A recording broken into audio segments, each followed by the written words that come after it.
O nosso mundo é muito hostil e ele não é um mundo que eu possa ser distraído. Eu não posso ser procrastinador, eu não posso ser preguiçoso, eu não posso ser portador de um caráter que me traga prejuízos ou que me comprometa. Eu preciso ser assertivo, eu preciso reconhecer as minhas necessidades e preciso caminhar. Então, naquele quadro anterior, fazendo desta forma, trabalhando em terapia essas questões, a terapia cognitivo-comportamental é muito interessante para trabalhar algumas questões de reconhecimento e desidentificação. Vai nos levar à compreensão desse slide que eu estou passando agora para vocês, que são os moinhos kármicos ou a repetição de padrões. A gente tende a repetir essas coisas, a despertar além dos karmas que nós já temos ativos, que trazem os desacertos na nossa vida, nós temos os karmas adormecidos, que esses karmas ativos vão despertar. Está lá quieto, lá no inconsciente, mas a minha atitude, o meu comportamento nessa vida vai despertar outros karmas, porque o universo é muito interessante, ele nos coloca nas experiências, por atrações eletromagnéticas, por questões de sincronicidade, como já falava Carl Gustav Jung, então por aí vai. E ainda nós temos as potenciais que eu posso desenvolver se eu for naquele caminho. Então, a tomada de consciência e essa desidentificação que a gente está propondo vai levar a essa elaboração de quem sou e vai trazer no futuro a integração de quem eu estou sendo de verdade dentro da minha proposta de vida. Essa outra é para mostrar como é que se processa as experiências humanas, adquirindo karma cada vez mais. Né? Nós vamos nos colocando em certas posições de complicadores, por invigilância, por preguiça de crescimento espiritual, por medo de tocar o que dói, se escondendo atrás de uma necessidade que será premente em qualquer momento. E encaramos a morte repetidas vezes, num mundo entre vidas, um corpo sutil, onde todas essas esferas são as nossas feridas, as nossas dores da alma. Essa é uma imagem do que eu falei, da mudança comportamental, que mesmo que eu venha com genes que façam que eu desperte aquela doença, eu posso, mudando a minha vida, mudar o meu destino. Né? O comportamento ruim, estressor, vai trazer o despertamento de infecções pela imunidade que será rebaixada, de cânceres, de doenças demenciais ou neurológicas degenerativas, doenças reumáticas autoimunes, enfim, tantas outras inflamações que vai nos levar a condições clínicas comprometedoras. Então, quando eu trabalho com a terapia regressiva, nessa perspectiva de mudança real e não de curiosidade, olha o que acontece com o inconsciente passado. Aqui eu tenho um inconsciente inchado. Aqui eu tenho um inconsciente infestado de vidas, de núcleos, de complexos que impedem que esse fluxo de energia saudável possa nos conduzir nas nossas atitudes e escolhas, porque eles nos inspirarão energia de consciência que nos levará ao sucesso dessa existência.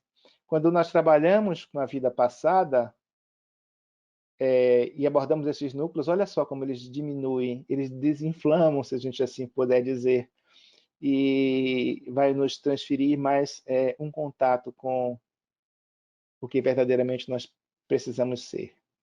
Esse é um outro exemplo, é também do Roger, que traz esse centro, esse sentimento nuclear, esse centro do complexo, que é o verdadeiro tema que nós devemos tratar nesta vida. E ele tem ressonância em todas as áreas da nossa existência.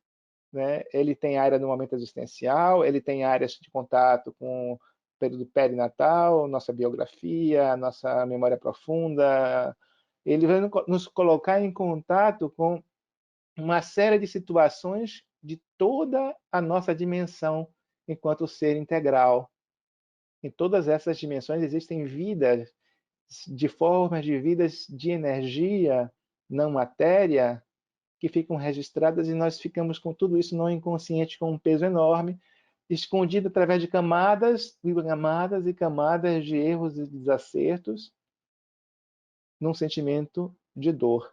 Quando nós conseguimos tocar esse centro, nós nos liberamos de uma memória pesada, de uma memória sofrida, frustrada, pessimista, e decolamos para uma outra vida. Aqui são algumas, definindo o que cada camada é, que eu já citei anteriormente. Como vai ficar disponível, vocês podem ver depois. E aqui é uma outra condição para não tocar nada desse sentimento nuclear. Nosso psiquismo ele bloqueia, né, a nossa comunicação. Agora está na moda, né? Eu tenho alguns pacientes que chegam indignados e dizem assim: Moacir, ela me bloqueou, ele me bloqueou. Então, é isso que o nosso inconsciente faz com os mecanismos de defesa criados para transferir as coisas para os outros, para negar as coisas em nós próprios. O problema é sempre alheio, o problema é sempre de terceiro, terceirizando condições, né? E essa outra são os principais complexos que nós encontramos na nosso consultório no dia a dia. Os temas são relacionados geralmente a relacionamentos, é o mais comum, um relacionamento entre pai, mãe, entre filhos, entre companheiros, entre parentes, sempre pessoas, colegas de trabalho, enfim. É o que, pelo menos no meu consultório, 70% a 80% de problemas trazidos tem o tema relacionamento. O segundo grande problema chama-se dinheiro, que está relacionado ao trabalho de uma certa forma. Por não ter dinheiro, é porque não tem trabalho, geralmente. Então, as dificuldades nessas duas áreas, hoje muito presente no nosso dia a dia, faz com que haja uma certa dificuldade em viver, em chegar até os consultórios, a ter tratamentos, a fazer certos processos ou procedimentos que precisariam ser feitos, porque tem limitações. Se não trabalha, não tem provimento, se não tem ganhos, não pode arcar com isso e fica infeliz, não pode realizar tantas e tantas coisas. Alguns clientes têm essas dificuldades pela falta de oportunidade em sua área de trabalho.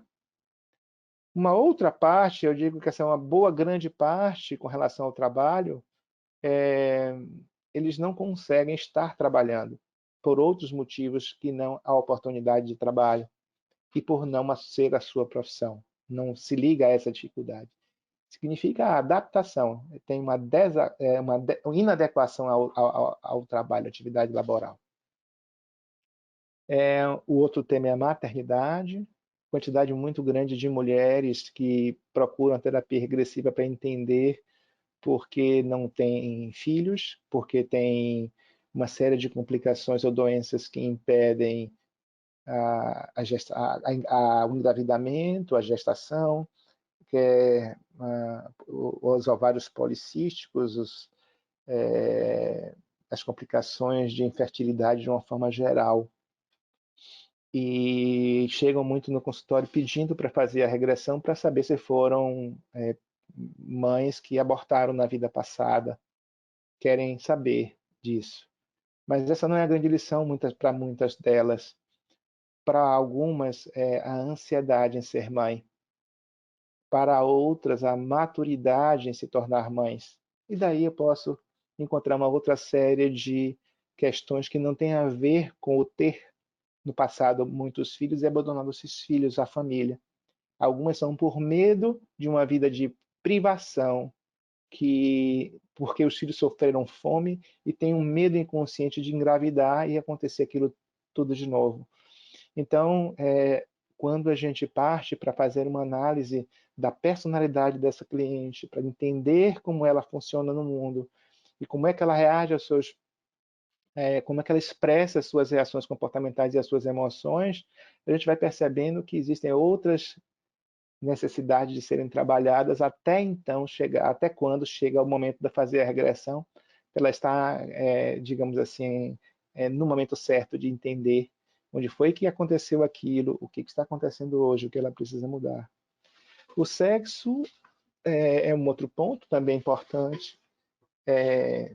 Envolve geralmente envolve o sexo masculino e, e geralmente envolve um outro aspecto da vida de relacionamentos que está acima, que é a infidelidade, a necessidade de ter essa condição de estar com uma outra ou com outras pessoas. O sexo feminino, eles não têm, na minha experiência prática, muito essa dificuldade. As dificuldades de relacionamento ao sexo demanda de uma outra condição de ordem afetiva que, no fundo, ela sente uma insegurança no outro.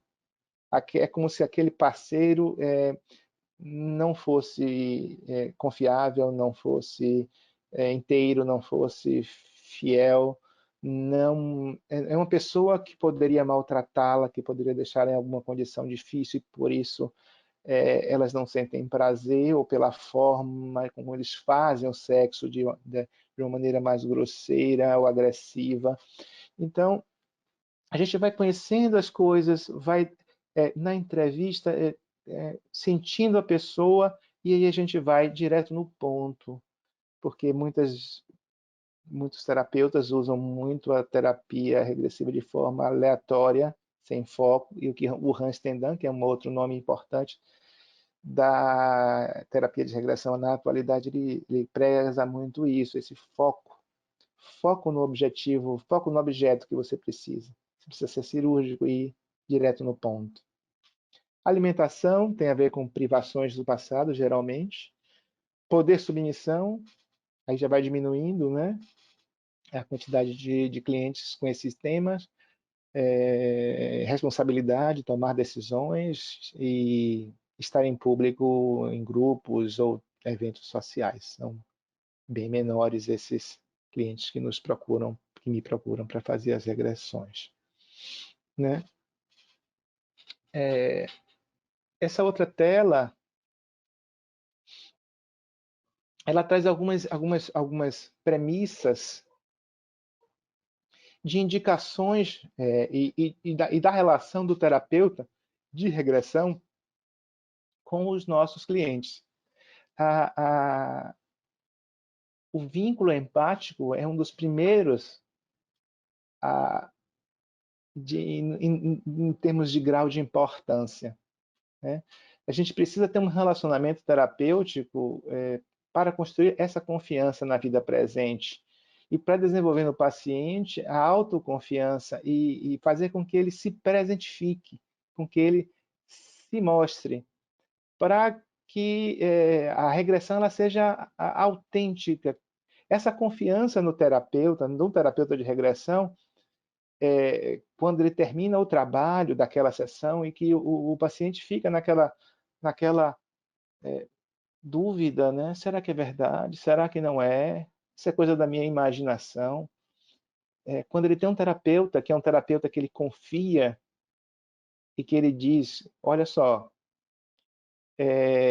tudo que você viveu nessa sessão, acredite, é real. Não há como você trazer aquelas emoções agora. Não há como você ter aquelas contrações corporais agora. Não foram criadas por você, porque as evidências do que você viveu, você não as pode repetir quando você quer. E isso, ele ouve você dar essa resposta a ela, ou a ele, é a palavra do profissional que ele escolheu para fazer o processo, que ele criou o vínculo empático e que ele segura aquelas palavras como verdade, que aquilo ali não é uma enganação, faz de conta, um charlatanismo. Você cria a sua autenticidade como profissional. Sua palavra tem valor. e ele vai dizer, realmente, olha só, Moacir, eu não posso ver de outra forma a não ser refletir sobre o que você me diz, e com certeza a conclusão vai ser de que isso eu fiz uma regressão e tive contato com a experiência passada. Às vezes, até quando você diz alguma coisa de certa forma mais abrupta, ou porque às vezes aquele precisa ouvir sobre aquilo, você tem que dizer, você provoca reações um pouco difíceis. O cliente sai às vezes chateado, sai com raiva de você, sai chateado com você, e quando você volta à nova sessão com ele baixa a cabeça assim, é isso aí. É o que você me disse, eu pensei, refleti, observei, que você me chamou a atenção, ou que você me levou a ver, esse sou eu. Eu sou essa pessoa da vida passada, que eu ainda faço como eu fazia antes. Então, a primeira indicação para começar a propor uma terapia regressiva é o vínculo empático do terapeuta com o cliente.